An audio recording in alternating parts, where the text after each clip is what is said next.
Mi nombre es Isabel Rojas Madrid y el día de hoy voy a hablar sobre la osteología. Soy estudiante de Medicina Veterinaria y Zootecnia en la Universidad de Córdoba, curso el primer semestre.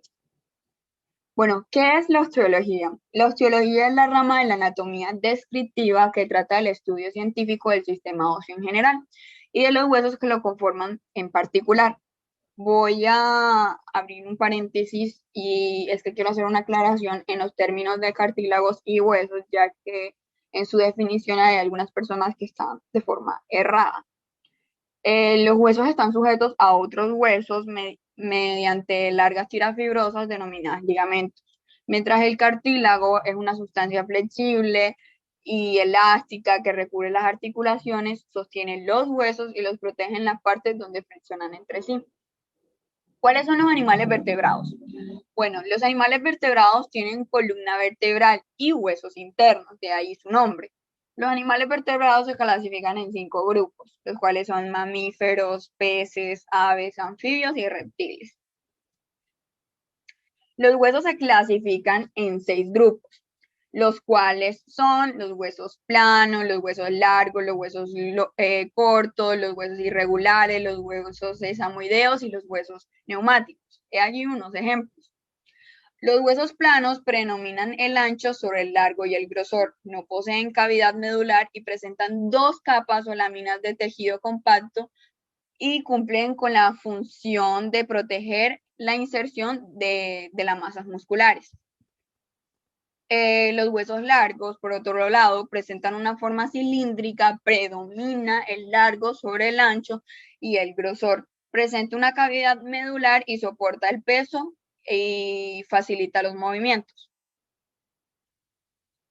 Los huesos cortos presentan una forma cuboide, no predominan ninguna de sus dimensiones como en los anteriores, no poseen cavidad medular y presentan tejido compacto. Su función es amortiguamiento. Los huesos irregulares varían en forma y estructura, por lo tanto no presentan forma dominante, ayudan a proteger los órganos internos.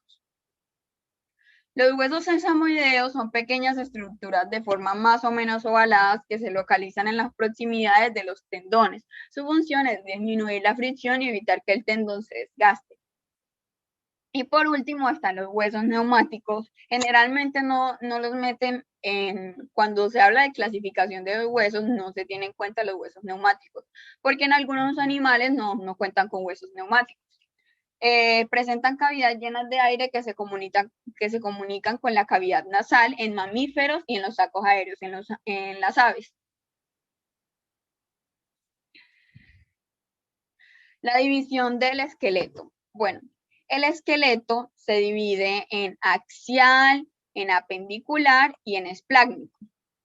El esqueleto axial es el que incluye los huesos que forman la estructura ósea en la cabeza, en la columna vertebral, las costillas y el esternón. Mientras el esqueleto apendicular incluye los huesos de la cintura escapular y los miembros torácicos, la cintura pelviana y los miembros pelvianos.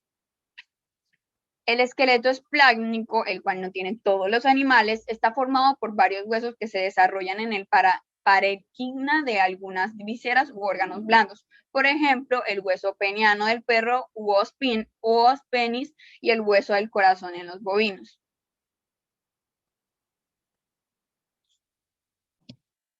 Exoesqueleto y endoesqueleto. Bueno, los animales que contienen exoesqueleto no tienen huesos. Es decir, todo el campo de los artrópodos, como lo son los miriápodos, arácnidos, crustáceos, insectos. Esos animales no contienen huesos, sino por su lado tienen una especie de caparazón que les permite dar la postura, o sea, el mismo funcionamiento que tiene el esqueleto, pero este es mucho más frágil. Y una de las características de esto es que el exoesqueleto es mudable, es decir, cambia a medida que pasa el tiempo. El endoesqueleto, por otro lado, no requiere mudar para poder crecer y sus músculos no tienen límites de crecimiento. Un ejemplo de los animales que tengan endoesqueleto somos los seres humanos, los perros, gatos, todos los animales vertebrados que ya había mencionado anteriormente. En el endoesqueleto se forman músculos de gran potencia que permiten que el animal sea muy activo, por así decirlo. Formado por quitina están los exoesqueletos y esto le da como, ya lo había dicho, que le da como más protección a los animales que tienen endoesqueleto, pero a los que tienen exoesqueleto le da como más capacidad de movimiento. Seguimos. Antes de tocar el tema del cráneo, quiero tocar algo muy importante, y es que en los caninos hay 3 tipos de cráneo, que son los braquicefálicos, mesocefálicos y dolicocefálicos. El braquicefálico son los que muestran una cara con un morro corto y con una estructura de mandíbulas de tipo más compacto, por así decirlo. Esto, un ejemplo de los caninos que tengan esta especie de cráneo son los bulldog, los chihuahua, los pug, entre otros. También encontramos el mesocefálico, que por otro lado constituyen la mayor parte de la población canina. Este tipo de cráneo muestra una estructura de mandíbula de largo de morro moderado, no como el otro, este es más extenso. Un ejemplo de canino que incluya este cráneo son los Golden Retriever, los Husky, los Beagles, entre otros. Y por último tenemos los dolicocefálicos. Son caninos con un morro largo y la estructura de su mandíbula es más estrecha. Y esto hace que tengan una menor capacidad de dispersión del calor. Y también hace que tenga una escasa como potencia de mordida. Un ejemplo de esto son los galgos o los saluki, entre otras razas de perros.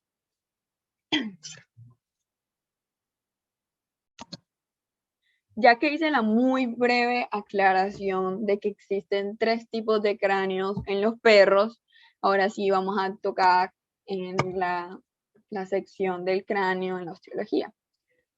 Bueno, el ejemplo que voy a tomar 4 especies, y la que voy a resaltar ahora mismo es la del bovino, que es esta. Bueno, el primer hueso que veo aquí a simple vista se llama el hueso frontal, es el cual tiene la cornamenta, más en el centro encontramos el hueso parietal, que es el verde un poquito más oscurito, el cual está unido con el hueso temporal, que es este verde un poquito más oscuro. En el hueso parietal hay un huesito muy pequeño que se llama el hueso interparietal, el cual desaparece cuando el animal está muy joven. Hay algunos animales que los tienen, como hay otros animales que no nacen con el hueso interparietal. Pasamos al hueso occipital, que es este hueso azulito claro, que vemos aquí. Aquí en el caballo lo podemos ver más marcado. Bueno, después de eso vamos con el hueso más grande, que es este, el hueso maxilar. Está el hueso maxilar inferior, que es este, el que es extremadamente grande, el gris, este que estoy señalando. Y el hueso maxilar superior, que es este naranjita. Bueno, el hueso maxilar superior tiene de forma más oral que queda el hueso incisivo, este amarillo. De forma más aboral encontramos el hueso nasal. De forma un poquito ventral al hueso nasal encontramos el hueso lagrimal. Más ventral del hueso lagrimal encontramos el hueso cigomático, que es este rojo. Señalo. El hueso palatino, el hueso pterigoides, huesos esfenoides, están más al fondo, más ventral del cráneo, está en toda la parte ventral del cráneo, en la parte de abajo. En otro ángulo lo veríamos de mejor forma. Y ya, finalmente quiero marcar algunas diferencias que tienen los diferentes cráneos de estas especies que acabo de tocar. Son muy similares en conformación, especialmente el canino con el equino. Pero, como ya había mencionado, el bovino tiene un proceso cornual, que es aquí donde está el hueso frontal, que aquí está la cornamenta. Es algo que se puede visualizar a simple vista. Otra característica es que el equino tiene un aspecto como más alargado, más alto y ancho que en bovinos. Y angulados, estos cráneos poseen órbitas completas lateralmente, los cuatro. La cara facial del hueso lagrimal más extensa en ángulos y articula con hueso nasal en todos cuatro. En la cara facial del hueso lagrimal más extensa en ángulos y articula con hueso nasal, como lo había mencionado, está la cresta facial, terminando en un tubérculo facial en bovinos, y la fosa temporal reducida en bovinos también, incisura no incisiva evidente en algunos ángulos, la mandíbula sin proceso angular, la rama mandibular proporcionalmente más ancha está en equinos, como aquí se nota, que es más ancha que en las demás. El proceso coroideo más agudo y dirigido dorso caudalmente es en el bovino. Aquí se ve.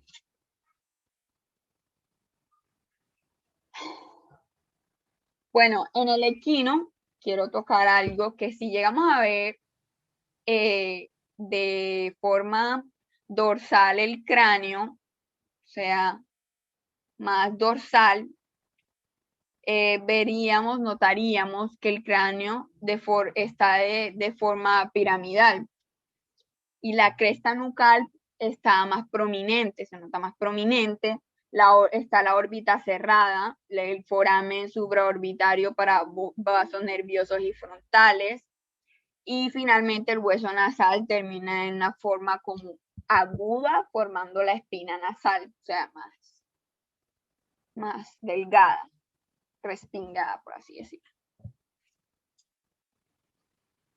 Seguimos con raquis o columna vertebral. Voy a resaltar algo que se me había olvidado mencionar, y es que los cartílagos están compuestos por una célula llamada condrocitos y los huesos están compuestos por una célula llamada osteocitos. Ahora sí, continuamos. Bueno, en los caballos existen 7 vértebras cervicales, 18 vértebras dorsales, 6 vértebras lumbares, 5 vértebras sacras y de 15 a 22 vértebras coxígeas. Se dice entre 15 y 22 vértebras coxígeas, ya que el caballo árabe, digamos un ejemplo, carece de la última vértebra y eso es lo que le permite elevar su cola. Bueno, ¿qué son vértebras? Es la serie de huesos cortos, impares, simétricos, y por eso a eso se le llegó a denominar vértebra. La clasificación de las vértebras va entre vértebras móviles o verdaderas y vértebras no móviles o falsas. Las vértebras móviles o verdaderas entran ahí en el campo la cervical, la torácica y la lumbar. Y en las verdaderas, en las vértebras no móviles o falsas están las sacras y las coxígeas. Empecemos con las vértebras cervicales. Bueno, la superficie articular de las vértebras cervicales está la parte craneal y caudal. En la craneal son muy convexas y en la caudal es la cavidad escoikiloidea, si no estoy mal. La cara ventral presenta una cresta muy pronunciada y la apófisis espinosa y la apófisis transversal se reduce una simple cresta en la espinosa y en la transversal es muy desarrollada.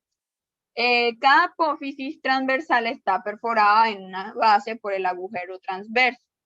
Una característica específica de las vértebras cervicales es que la primera y la segunda están sumamente modificadas en consonancia con su función especial de sostener y permitir los movimientos de la cabeza.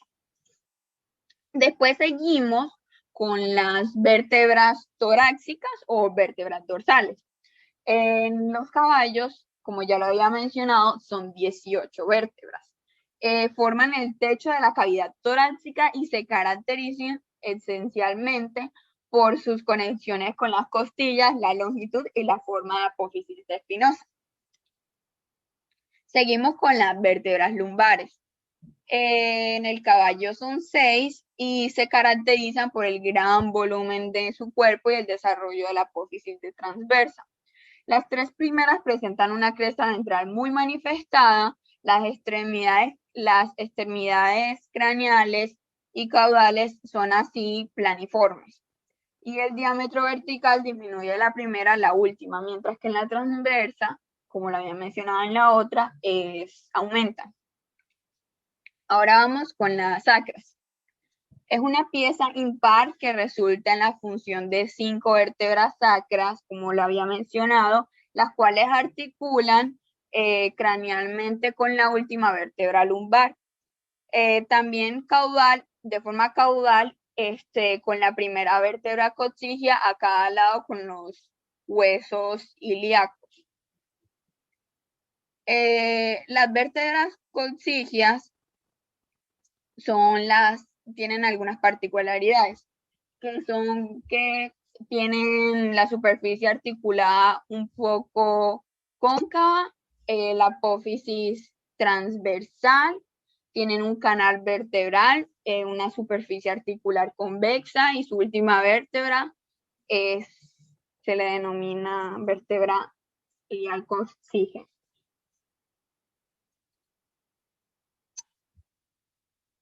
Ahora seguimos con los miembros locomotores y empezaremos con el miembro pelviano. El miembro pelviano vendría siendo el miembro posterior del caballo. Entonces, está el cinturón pelviano o pelvis ósea. Ahí están los huesos de coxales, está el sacro, están las 3 primeras vértebras caudales. En el muslo, más abajo, está el fémur y la rótula. En la pierna como tal está la tibia y el peroné. Y finalmente en los dedos tenemos el tarso, metatarso, primera falange, segunda falange y tercera falange. El orden quedaría que está ilión, pubis, isquión, fémur, rótula, peroné, tibia, punta de convejo, hueso de tarso, hueso sesamoideo, falangina, falange 1, falange 2 y falange 3. Ahora vamos con el miembro anterior o miembro torácico. El primer hueso es la escápula, el cual está conectado a la cavidad torácica. Después viene el húmero, después el cúbito, después el radio, después el hueso pisiforme, después el hueso carpo, después el metacarpo, después el hueso sesamoideo, la primera falange, la segunda falange y la tercera falange. Ahora seguimos con la cavidad torácica. Encontramos las costillas. En los rumiantes son 8 esternales y 5 asternales. En el equino son 8 esternales y 10 asternales. En el cerdo son 7 esternales y 7 o 8 asternales. Y en el perro son 9 esternales y 4 asternales. Están las costillas externales, que son las que están en la parte más ventral, y las costillas asternales que se dirigen a la parte más dorsal. Y finalmente terminamos con este video. Esto lo que abarca inicialmente lo más básico de la osteología, la estructura de los huesos de algunas especies y ya. finalmente.